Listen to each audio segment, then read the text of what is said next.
ये लो माता जी। अरे रुको बेटा, वो क्या है ना, मेरा आटे वाला थैला नीचे ही रह गया है। तुम रुको, मैं बस 5 मिनट में लेके आती हूँ। ठीक है, लेकिन थोड़ा जल्दी आना। हाँ बेटा। बेटा, ये मेरा थैला यहाँ रखा है, तुम इसका ध्यान रखना। वो क्या है ना, कहीं कोई उठा कर ले जाए। ठीक है। मैं बस 5 मिनट में आई। ठीक है।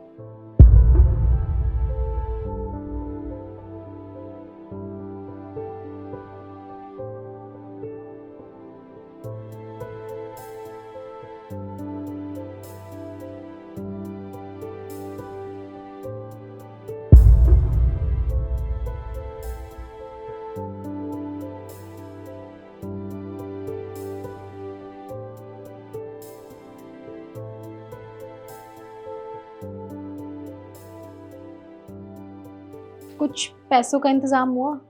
नहीं यीशु, पैसों का कुछ भी इंतज़ाम नहीं हुआ। अरे पता नहीं क्या हो गया लोगों को।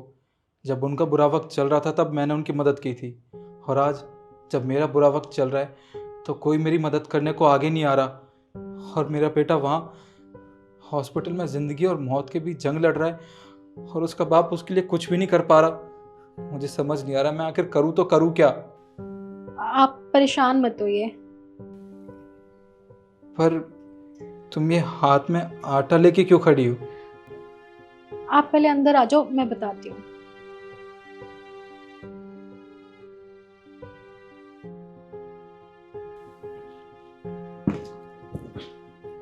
यीशु, मुझे समझ नहीं आ रहा मेरी भक्ति में कहाँ कमी रह गई।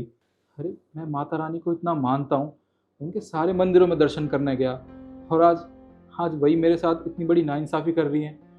अरे आज मेरा बेटा हॉस्पिटल में ज़िंदगी और मौत के बीच जंग लड़ रहा है, और मैं उसके लिए कुछ नहीं कर पा रहा। वो बेचारा सोच रहा होगा कि उसके पापा आएंगे, उसका इलाज करवाएंगे, पर मैं क्या करूँ? मेरे पास तो पैसे ही नहीं है जो मैं अपने बच्चों का इलाज करवा पाऊँ। देखो निखिल, आप परेशान मत हो। आप पूजा करते हो ना सच्चे दिल से, और देखना माता रानी हमारी मदद करने ज़रूर आएंगी। उनको तो हमारी मदद करनी होगी। अगर उन्होंने हमारे बच्चे की जान नहीं बचाई तो मेरा उनसे विश्वास उठ जाएगा। वैसे ये आटा लेके तुम बाहर क्यों खड़ी थी? वो क्या है ना, एक माता जी आई थी, बहुत गरीब थी, तो मैं उन्हें आटा देने गई थी। और वो थैला किसका है? क्या है उसमें? अरे ये ना उन्हीं माता जी का है। वो आई थी आटा लेने के लिए, और वो 5 मिनट का कह के गई, आधे घंटे से आई नहीं, और उसी बीच में फिर आप आ गए थे तो मैं अंदर आ गई। ईशु, तुम इतनी बड़ी बेवकूफ़ी कर कैसे सकती हो? तुमने किसी भी अनजान का सामान अपने घर में रख लिया। अरे इसमें कुछ भी हो सकता है, हम फंस सकते हैं। अरे हम पे पहले इतनी सारी मुसीबत आन पड़ी है, और तुमने ये सामान भी रख लिया। अरे निखिल, आप परेशान क्यों हो रहे हो? मैं मानती हूँ आप परेशान हो, वो तो बहुत गरीब थी, और वो भला ऐसा कुछ क्यों करके जाएंगी हमारे साथ? देखो ईशु, तुम्हें नहीं पता, आजकल की दुनिया ना बहुत बेकार है, लोगों को फंसा देते हैं लोग। खैर अब मैं क्या करूं? हाँ, एक काम करता हूँ, वो औरत ज़रूर बाहर गई होगी और सिक्योरिटी गार्ड ने उसको देखा होगा, तो मैं एक बार सिक्योरिटी गार्ड से पूछ के आता हूँ। अगर वो औरत यहीं आसपास होगी तो उसे बुलाता हूँ और कहता हूँ कि ये सामान लेके जाए वापस। ठीक है।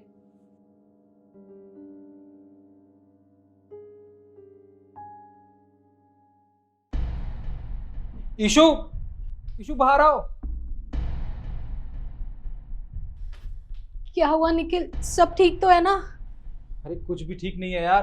तुम्हें पता है, अभी मैं सिक्योरिटी गार्ड के पास गया था ये पूछने के लिए कि उसने हमारे फ्लैट से किसी औरत को जाते हुए तो नहीं देखा। उसने पता है क्या कहा? उसने ना किसी औरत को यहाँ आते हुए देखा और ना जाते हुए। मुझे तो समझ नहीं आ रहा वो थी कौन? ऐसे कैसे हो सकता है? अगर वो माता जी नहीं आई होती तो मैं यूं आटा लेके क्यों खड़ी होती निखिल? आप ही बताओ ना। और ये थैला कहाँ से आता? उन्होंने मुझे कहा था कि मैं 5 मिनट में आ जाऊंगी, लेकिन आधे घंटे से मैं उनका इंतजार कर रही थी, वो आई नहीं। ईशु, मैंने तुम्हें कितनी बार समझाया, अरे किसी भी अनजान आदमी का सामान तुम्हें नहीं रखना चाहिए। अरे वैसी कम मुसीबत है क्या हमारे ऊपर जो एक और मुसीबत आ गई? अब क्या करूँ? इसमें कुछ भी हो सकता है, कोई नशीली चीज़ हो सकती है या कुछ भी हो सकता है। अरे हम फंस सकते हैं। खैर कोई बात नहीं, हमारे यहाँ सीसीटीवी कैमरा लग रहा है ना। तुम एक काम करो, मुझे एग्जैक्ट टाइम बताओ जब वो यहाँ पे आई थी। कैमरे में ना उनकी फुटेज रिकॉर्ड हो गई होगी, उससे पता चल जाएगा आखिर वो है कौन। यही कोई आधा घंटा हुआ है। मैं भी चेक करता हूँ। जी माता जी।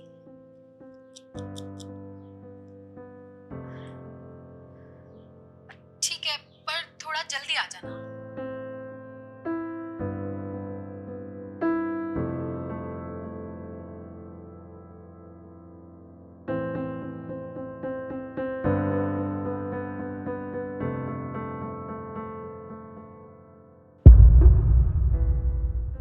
ईशु, ये क्या है? तुम हवा में किससे बात कर रही हो? यहाँ पे तो कोई भी नहीं है तुम्हारे अलावा। दिखाओ। देखो।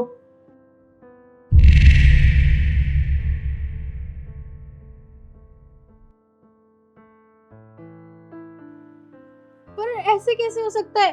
सामने मेरे माता जी खड़ी थी निखिल, मैं आपसे झूठ क्यों बोलूंगी? देखो, मुझे तो ना कुछ गड़बड़ लग रही है। तुम एक काम करो, तुम पीछे हो जाओ, मैं चेक करता हूँ कि इस थैले में क्या है। ठीक है?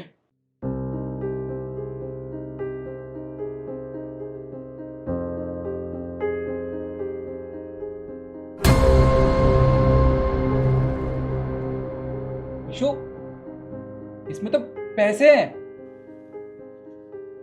ये देखो। पर ये पैसे कैसे आ सकते हैं?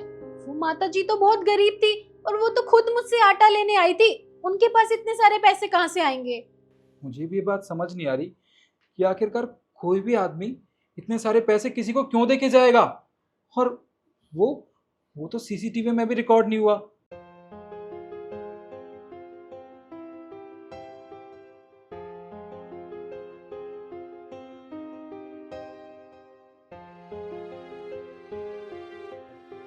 पर निखिल, अब मुझे समझ में आया कि वो ऐसे उनका सीसीटीवी में ना दिखना और ऐसे चले जाना ये पैसे छोड़ के, तो माता रानी की पूजा करते हो ना।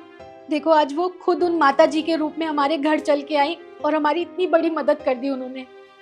तुम सही कह रही हो ईशु, मुझे तो लगा था मेरी भक्ति करने का कोई फायदा नहीं है। अगर अगर मेरे बेटे को कुछ हो जाता तो मेरा विश्वास माता रानी से उठ जाता। पर मैं ये भूल गया था कि माता रानी हमेशा अपने भक्तों की मदद करती हैं, किसी ना किसी रूप में आके। तुम सही कह रहे हो। अब एक काम करते हैं, हम हॉस्पिटल चलते हैं, हमारी मुसीबत का हल भी हो गया। हाँ चलो, तुम गेट लगाओ, फिर हम हॉस्पिटल चलते हैं अपने बेटे के पास।